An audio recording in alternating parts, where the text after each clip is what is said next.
Kooperatifi biz zaten hazırda Hozat Kadın Kooperatifi kapanır durumdaydı.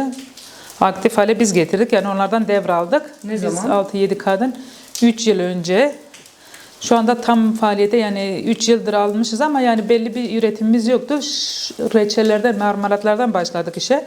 Zaten yani kişi olarak yani kendimiz yapıyorduk ve kooperatifleşip devam ettirmek istedik. Çünkü kooperatif adı altında daha üretimimiz iyi olacaktı.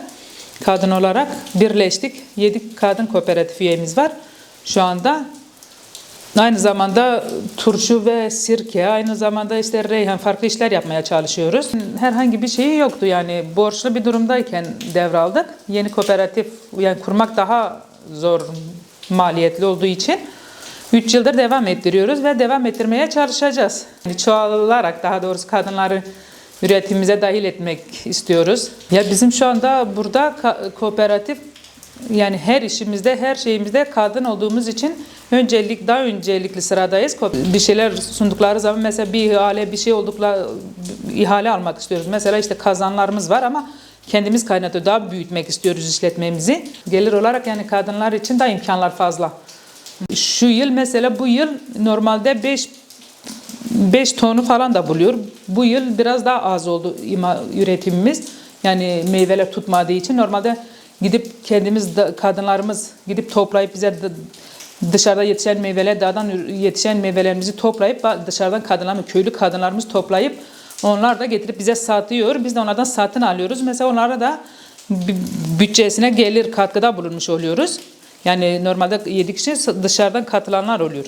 Gelip çalışıyorlar işçi olarak. Elmamız burada bizim elma bahçelerimiz çok. Onları toplayıp yapıyoruz. Bu yıl biraz meyve kıtlığı olduğu için yani az yaptık. Şimdi normalde daha fazla oluyor. Getirip mesela temizleyip kaynatıyoruz. Dışarıda kazan kuruyoruz. Yerlerimiz var. Ateşte kaynatıp yapıyoruz. Sonra bu makineden geçiyor. Çekirdeklerini ayıklayıp. Ondan sonra tekrar mesela şılanlar eleklerden geçiyor. Dikenleri kalmasın diye tekrar kaynatıp bu tenceremizde dolum yapıyoruz. Musluk taktırdık. O şekilde devam ediyor ve etiketliyoruz. İşte kapaklama.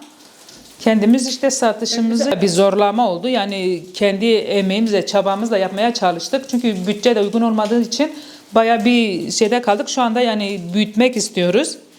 O yüzden kadın kooperatifini zaten devraldık. İşimizi büyütmek istiyoruz. Çünkü ben ve birkaç arkadaşımız da hayvancılıkla da tek uğraşıyoruz. Yani peynirimiz var. Sadece yani reçeller değil. Peynirimiz var. Tulum yapıyoruz kendimiz. Çökeliğimiz oluyor. Yani o yüzden büyütmek istiyoruz imalathanemizi. Yani buhar makineleri, mesela kurutma makineleri istiyoruz. Meyvelerimiz çok olduğu için elmalar mesela sadece reçelle değil de kurutmalık yapmak istiyoruz. Onun için projelere başvurmak istiyoruz. Üye olmak isteyenleri bekliyoruz kooperatifimize. Depo yeriydi, burayı imalathaneye çevirdik. Yani normalde böyle değildi. Kendi imkanlarımızla fayansını, yani temizliğe önem verdiğimiz için fayans her şeyi kendimiz yaptık. Yani normalde böyle değildi, evet. Bir kişiye ait yani Nermin Hanım'ın yeri ve burada imalathaneyi başlattık. Onları sıfırdan başlayıp aldık çünkü daha ortada bir şey yoktu. Ve kendi paralarımızla. Evet biz hayvancılık yapıyoruz. İşte Nermin Hanım bundan önce kuafördü. Eşlerimiz destek verdi. O şekil yavaş yavaş alıp çoğalttık. Yani bir kazanla başladık.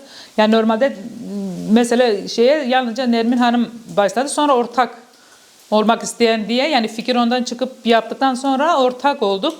Beraber yapıyoruz böyle. Sonra kooperatifleşelim daha iyi olur diye devraldık.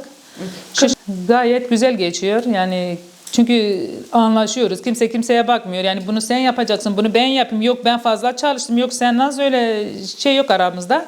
Herkese düşen herkes kendi görevini yapıyor. Yani yapamayacak mesela şişeler kaynatılır. Farz edelim ben yapamıyorum. Ya ben bugün bunu yapmasam yani anlayışla karşılanıyor. Yemeklerimizi beraber hazırlayıp beraber oturup yiyoruz. Ya da bugün benim işim çıktı gelemedim ya da biraz erken bırakabilir miyim gibisinden. Yani o şekil birbirimize kimse yani yok sen fazla ben az çalıştım sen fazla öyle bir şey yok. Yani imece usulü herkes işine baktığı zaman yani dönüşümlü çalışıyoruz. Evet zaten başta bütün köy kadınlarıyla konuşup yani ilk olduğumuzda siz de buyurun gelip katılın kooperatifleşelim. Yani özellikle aynı köylüyüz, komşuyuz, akrabayız hep beraber buradan beraber kazanalım. Yani mesela söyledik, katılmadılar. Yani katılmak isteyeni de yine bekliyoruz. Yine diyoruz buyurun, katılmak istiyorsanız, yapmak istiyorsanız gelin. Ve dediğim gibi çoğu insan hayvancılıkla uğraştığı için ya da zamanı bulamadı ya da işte çobansız eşi. Bizim hayvancılıkla uğraşıyor. Çobanım işimiz, mesela peynir yaparız. Eşlerimiz yardım ediyor. Yani tamam, ilkbaharın yazın çok gelemesek de böyle çok şey olduğunda geliriz. İlk sonbaharın da zaten boşuz. Farklı şeyler yapmak istiyoruz. Boş durmak istemiyoruz. Yani kadınlarımız da o yüzden, katılmayanlar yani işi çok olduğundan olabilir. Kimisi korktuğundan olabilir. Ya da maddiyatı olmadı. Acaba kazanamazsak işte her gün para nereden bulabilirim gibisinden kaygılar olduğundan belki katılmadılar. Yani katılanları bekliyoruz. Bütün kadınlara tavsiye ediyoruz. Çok güzel. Yani en azından özellikle işi olmayan kadınlarımız için sesleniyorum. Kooperatifleşip bir işler, yani hadi kooperatifleşemiyorlarsa da yani en azından birleşip bir şeyler yapıp kendi emeğini, kendi parasını kazanmış olurlar. Yani çok güzel bir şey, boş durmayıp da kazanmak. Bütün kadınlarımızı bekliyoruz, katılmak isteyenleri.